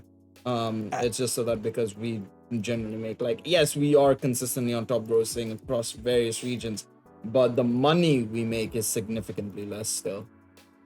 I agree. Yeah, carry on. Sorry, I apologize. It's fine. I just want to say the thing with the Foresight argument is I think that it's like a shallow argument in a sense. Like on the surface you're like, yeah, we could save, we know what's coming up, that's great, we're a few months behind. But the thing is that if you're summoning for characters that you like, you're not going to be summoning in any other banner unless they come out anyway. So even if you're like say you're a GP player and you're like, okay, I really like Broly and I really like, you know, Super Saiyan 3 Goku or something, you're summoning for the characters specifically that you like. You're not going to be summoning on like Kid Gohan, Videl, any banners like that, right? So you already know what you're going to be waiting for. And regardless, we know how the game works. Like 7 months into the game, we know most likely most people should save. The smartest way to do is save just for the dual Dokkan Fest celebrations, which at that point, there's no real point to having the Foresight.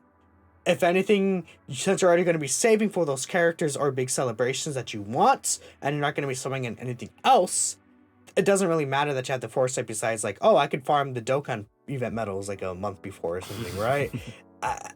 There's like, I just think that people overrate the Foresight option, especially now, because we know that, you know, a lot of these units that are featured throughout the year, they just end up being featured on like, you know, the New Year Step Up banner or something that everyone's probably saving for. These dual Dokkan Fest, a lot of times the units are featured there. So it's like, I don't really see the argument as strong as other people would, but maybe it's just because I'm not a global player. I just feel like you're going to be saving regardless, unless you summon on every single banner, which at that point, it's like, there's no point in having the Foresight, quote unquote. All right, so Villuhfy, what do you think? Yeah, Minato started kind of stole my flow there a little bit. I had that thought brewing the whole time, but Foresight, I think the Foresight's kind of a sham, because Gail mentioned it earlier, right, with the inconsistencies and how we've been doing the schedule these past, like, you know, the way Global is, right? So a unit like, you know, the androids coming out before Trunks is a problem, because a lot of people I know between Discord and Twitter and all that, and people were saying like, okay, I'm gonna skip Super Vegeta because he's going to be on the Tech Android banner. Yep, exactly. And then the Tech Android banner comes out and it's physical GT Goku, because Super Vegeta came out a few months ago rather than, you know, 6 months like in between, like the androids and Super Vegeta on JP. Yeah, it was literally the previous banner. So right, so that's the problem. Yeah, like, you know, like it's nice to have this Foresight, but if JP is going to be inconsistent with their or not, with Global's going to be inconsistent with their schedule, rather. It just kind of makes it pointless, right? Like, like skipping a banner. If you want a character, I think you should summon for them, because, you know, Global's inconsistent, and if you're trying to rely on Global being consistent like you would be with Super Vegeta on the Android banner, it's a risky game you're playing. Because the example that I have, obviously for me, from a actual personal example, is the fact that I actually did a whole bunch of extra stones that I wouldn't have done had I known what Global was going to do. Summoning for LR Janemba, because if we had followed the schedule the same order as JP, we would have got the AGL Trunks Dokkan Fest next, which I was going to skip, and then I would have been able to have that time to save stones to then summon for the tech androids, who I did really want. But then instead, the tech androids came out after Janemba, and I'd used all of my stones.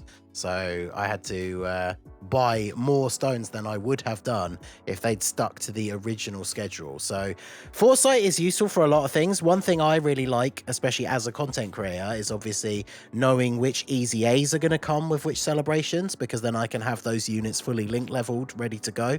But for like the average player, I don't feel like that is that important, because I mean, you can, you know. Okay, I'll say Even this, then, by the way. Sorry, go ahead. You go first. Even then, you first. should already be farming those units that are gonna easy A anyways. And it's like, one thing I want to say is that, you know, it's like, oh my god, I'm so surprised that the 7th anniversary has best unit in the game, Super Saiyan 4 Gogeta.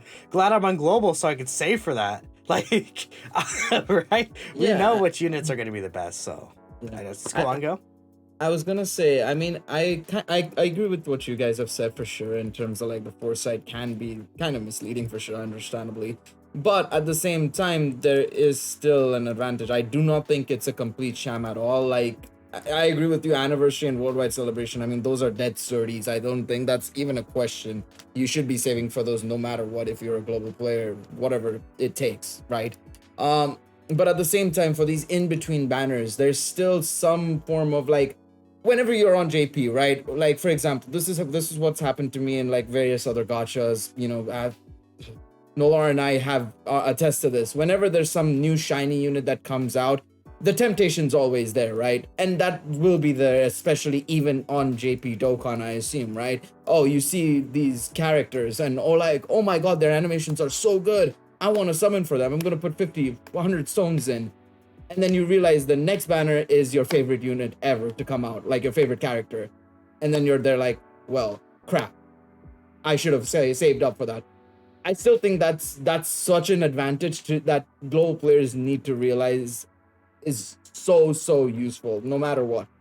But I do agree, like situations like obviously Ningens and stuff is the reason why I am saying I wish they were just consistent, and like how EVGO is 1:1, they'd be 1:1 rather than jumbling up everything for no valid reason whatsoever. Yeah, exactly. If it was the way it used to be like a couple of years ago, where it was the exact same schedule, it was just anywhere between 4 to 6 months behind, then that was one of the best arguments to play global, because you had that exact roadmap laid out in front of you, whereas now constantly changes, banners change as well. So yeah, it's very interesting. For me personally, I want them to sync, but I'm perfectly happy to put my hands up and say that it's completely for selfish reasons, that because I am a global main, but also a content creator, it would be much better for my videos if I wasn't showcasing a new unit that's already 6 months old on the other version. So I'm perfectly happy to admit that is my own selfish reason and doesn't apply to most of the other players, but I would very much like them to release at the same time, because Agreed. we see when we have those same time celebrations like Heroes and Saiyan Day and stuff, that's when all of my videos do the best, because the unit's actually brand new. So but yeah, who knows? I'd never really thought about it the way Minato said, because the question is specifically about releasing units at the same time. So maybe it just means they're going to do more of those simultaneous celebrations, but not sync the entire schedule, because then obviously that would probably be the best of both worlds, because then we wouldn't necessarily be in danger of losing like the tickets and stuff. Although I will say, I don't feel like there's any like 100% certainty that even if they did sync up the schedules completely, that we would necessarily lose all of those, because like Minato said, we have had some of those perks before at the same time when JP didn't, as well as things like the ticket packs in the Pilaf Trove that JP have just never had. So maybe we would still keep some of those. So I guess it's up in the air. Obviously, as this is a pre-recorded one, let us know down below in the comments what you guys think about this subject,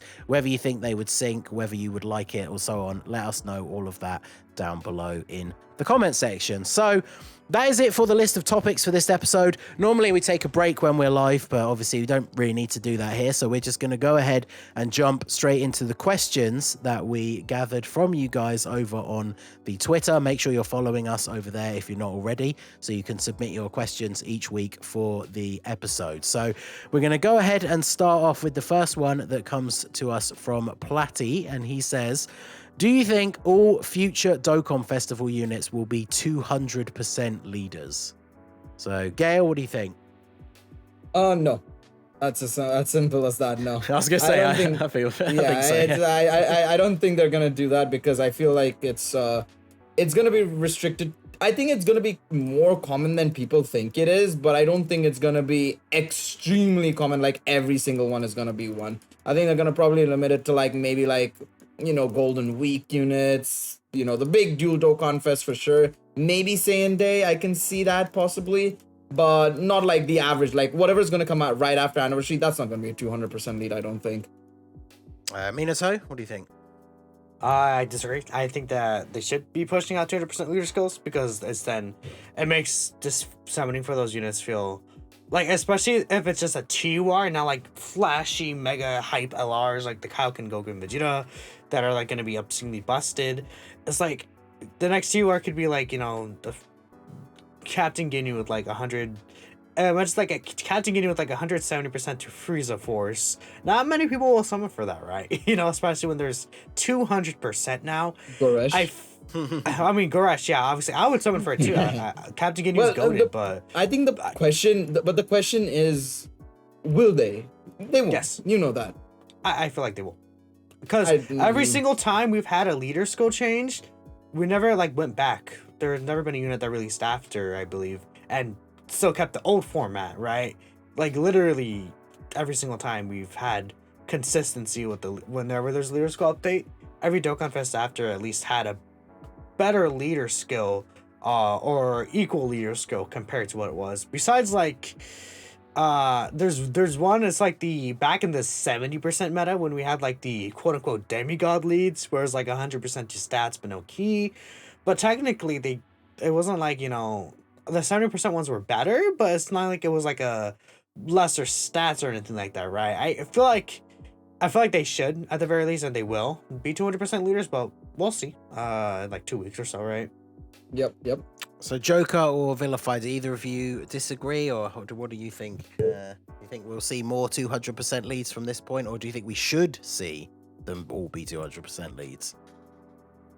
I don't think they will. I think after this point we've seen the end of the 130% to any kind of stat, whether it be an LR or a Dokkan Fest. I think they'll either be 150 or 170s across the board from here on out, but I think they will reserve the 200% for these super hype units.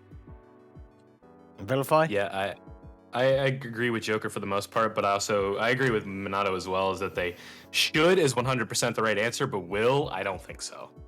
Yeah, because one of the things we saw a lot with anniversary units, we often see this trend where they come out with this new mechanic and then we don't see it used again for a while. Well, this isn't really a mechanic. Well, no, I know, but it's a new thing in the game. Yeah, exactly.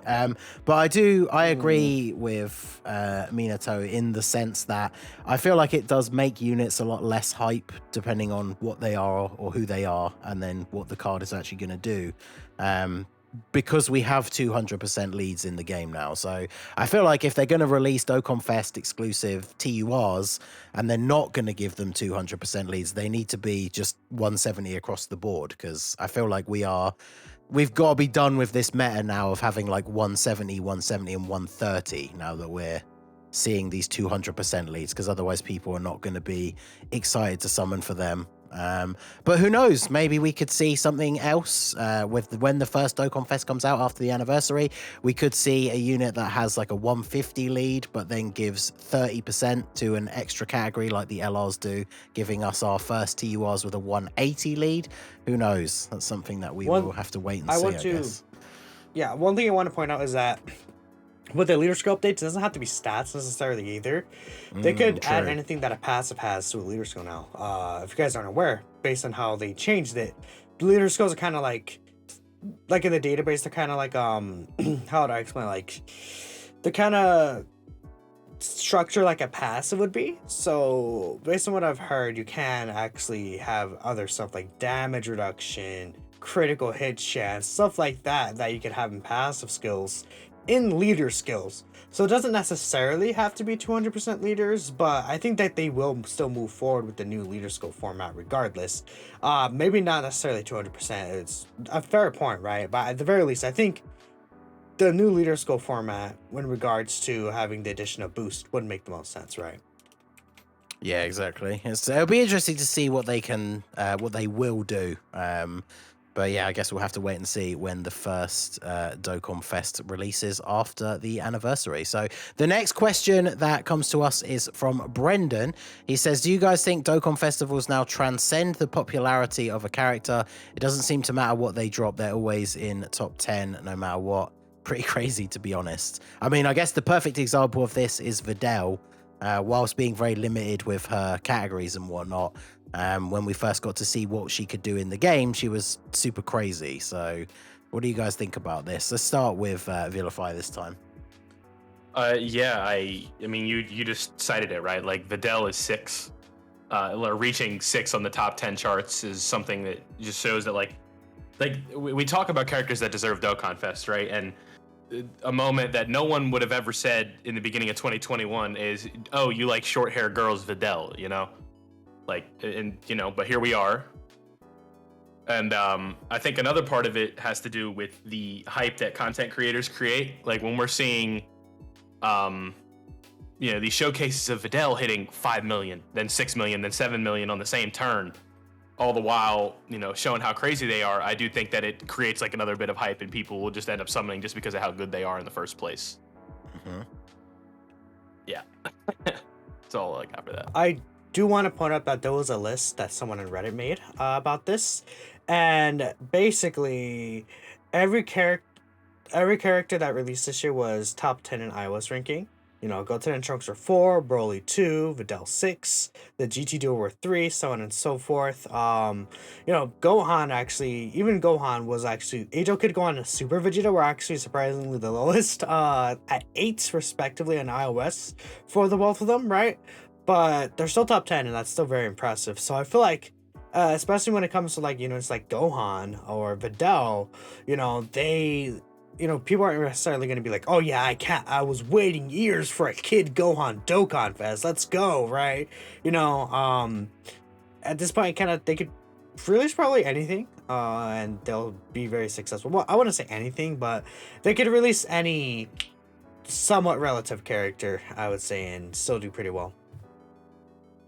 Yeah, I feel like a lot of people, obviously we always get the people will summon for the characters they like, but then if they take a character that's maybe not as popular but just make the card ridiculously broken, then it makes people, there's always going to be that selection of the player base that will summon for them just for the in-game performance. So Gale, do you have any extra thoughts that anyone else hasn't mentioned on this one?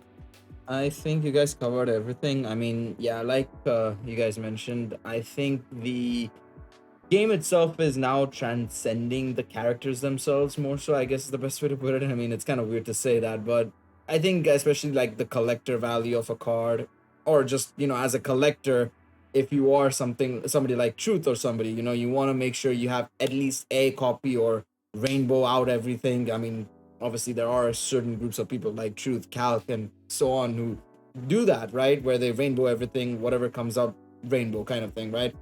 There are people who are like that who we don't necessarily see, and they make up a majority of the finances that Dokkan gets basically. But yeah, you get your collectors, you get your rainbow collectors, I suppose. The thing is, the people who are there to like the character more so, they're there. Like we were talking about earlier on, they're probably the more free-to-play / dolphin character players. So they are not the major spenders, but the collectors and stuff, they're the ones who want it. So as long as you make a great card, and obviously, you know, somewhat easy to get, so Dokkan Fest and so on and so forth, people will summon no matter what. And again, I think this is the perfect example. I mean, it'll still probably take a little bit to update and everything, but look at the current thing right now. Saiyan Saga, everybody was hyping it up and everybody wanted it and everything. and I don't even think it's in the top 3 of top grossing at this point in time that we're recording, right? Whereas you look at the Dokkan Fest we just got, their banners were valuable. They were super hype and everything. Everybody was spending and summoning for them, and they're literally at the top. So there's a lot of factors to involve in there, and you guys obviously covered a majority of them. So yeah, no, I completely agree with what you guys said. R2 is the cooldown period, right? Like we've all, especially during an anniversary like this, like everybody's already exhausted the funds and doing all that. So there's like a very, very small percentage of people that are going more than 1,000 stones on these. Yeah, exactly. Yeah, like a hype can only carry a character so long. I think it depends on like where the units are placed, where what the units do, who the units are, of course, as well. That definitely does matter as well. But like I said, yeah, it just comes down to like a multitude of factors that it can not work out. Like for right now, of course, sometimes it works out. Like Videl was pretty darn successful considering it's Videl out of all things. So yeah. Very true. Okay, so we have a question now from Joe Smith. It says, for those with much weaker alternate accounts, hey, me, at Masked Ningen with his JP account, what perspectives has playing with a newer account given you? How do you feel about speed of content being pumped out for the increasing difficulty of newer events given the newbie perspective? So rather than me answer this straight away, I know there's a couple of you in here that do play both versions. So obviously, I'm assuming one of your accounts is probably way weaker than the other. How do you feel playing on that account and trying out these new difficult events and such?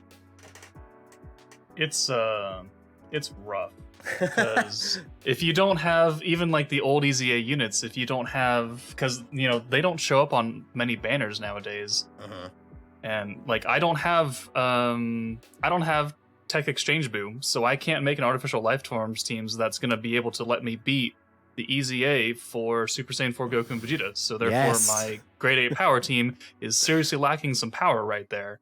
And I'm stuck on like stage 22, and I cannot beat it. So starting a new account nowadays is good because you're getting into the game, and there are a lot of beginner-friendly things. But at the same time, you're going to be severely underleveled for the power creep and the meta that we are currently in now. And if you don't pull the new LRs, you're kind of stuck.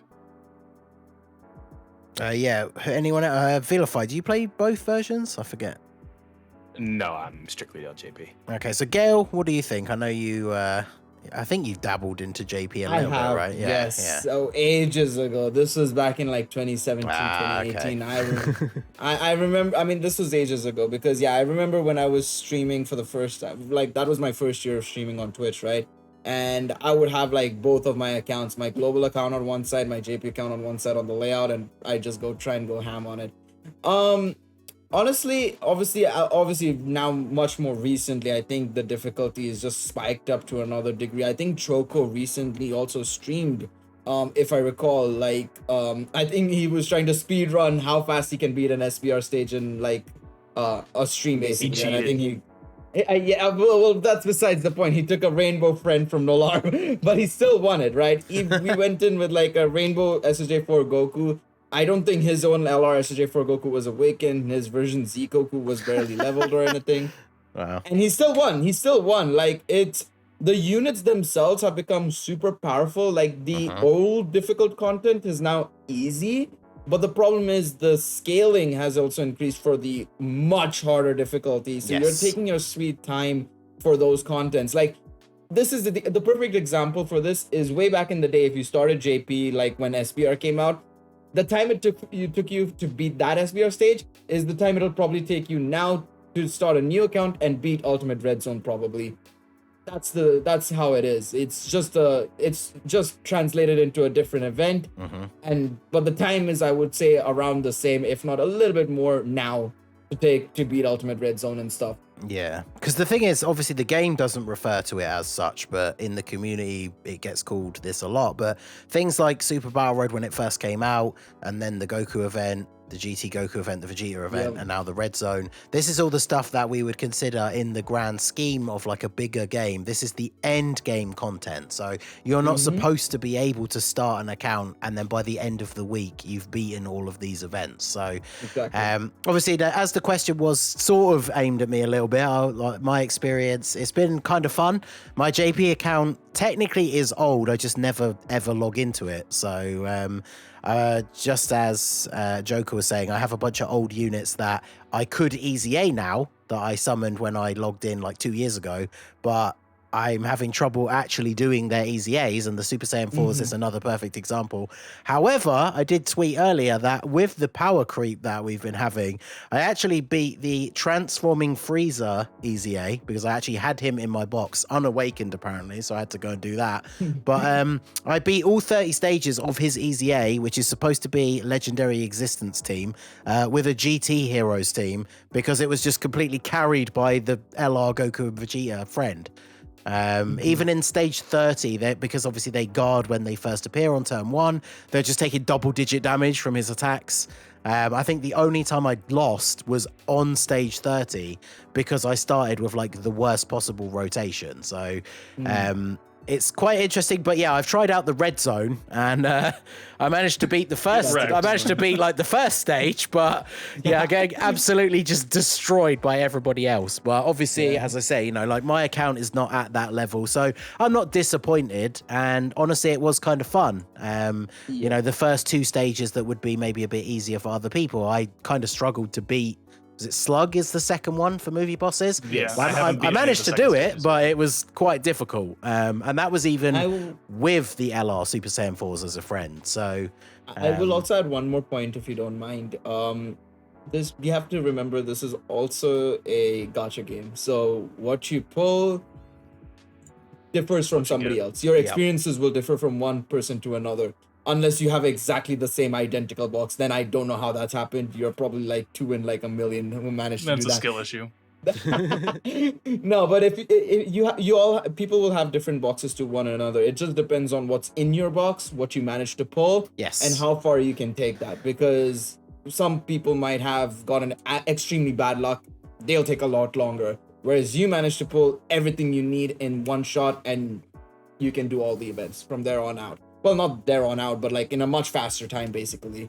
So that'll also be another factor of like, okay, that's another issue is like, how's your box looking like, kind of thing.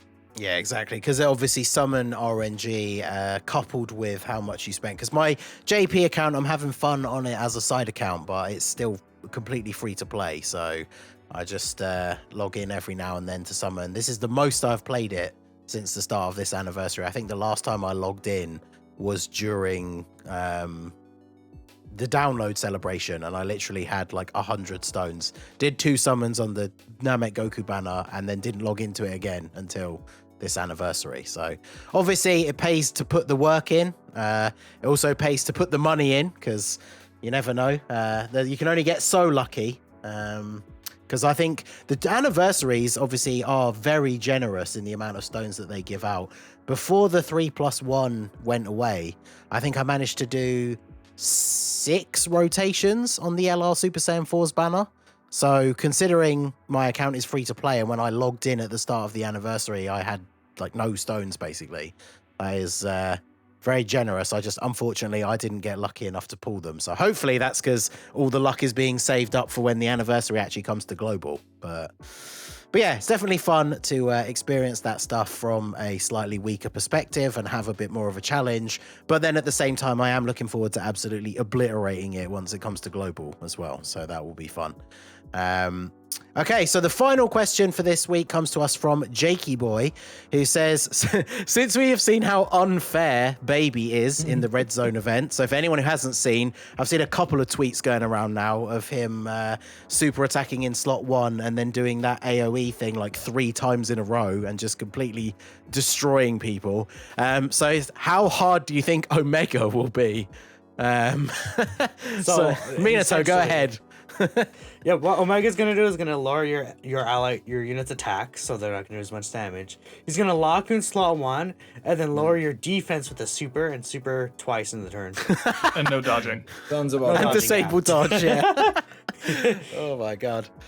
Because I guess the movie bosses, the way they've themed it, so do we assume the last one is going to be Dragon Ball Super Broly? Because he's kind of like the main banner guy, right? So I can imagine he's going to be similar, right? Like big AoEs, A defense lowering? Oh my god. He's gonna lower your unit's defense than AoE like 5 times. Well, imagine if he just says he does an AoE super that greatly lowers your unit's defense. My god. Don't Moscow speak that PTSD, into dude.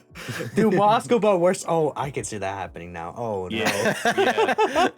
Uh-oh. Like, listen, you get these 200% leader skills, but this shit's gonna get harder, bro. Like, you know? Well, that's the thing, right? The power creep. And like, that's why we need 200% Dokkan Fest leaders. Right, exactly. Because this is what we say. Like, power creep happens in the game. It's been a very steady, chugging along.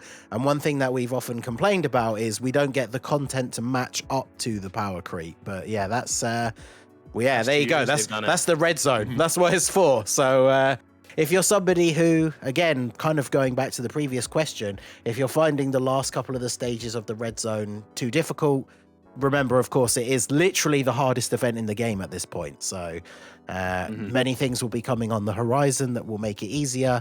I mean, just think about how difficult Super Battle Road originally was when it first came out. And now the fact that, like, some of the new units that come out, people are doing no item runs where they're using literally just the new unit as the leader and as a friend, and then a team full of Cybermen and being it. So power creep will continue to chug along. But yeah, considering how powerful these stages are getting, and we're not even near the end yet, it's going to be very interesting to see what the final bosses do. So I think that was the final question for this week. So shout out to everybody whose questions were picked. Obviously, if your question wasn't picked this week, do feel free to submit it, or a different one, again, ready for next week. Keep an eye out on the Twitter, as I said, for that tweet to have a chance to have your question answered on the next episode. So that is going to be it for episode 70 of the Dokkan Battle Podcast. Just Saiyan Saga. I have been your host, the Masked Ningen. Big shout out to all of my guests, Minato, Galeriot, IceColdJoker, and Villuhfy. I hope you all enjoyed the episode and enjoyed the battle hour as well. And we will see you all next time.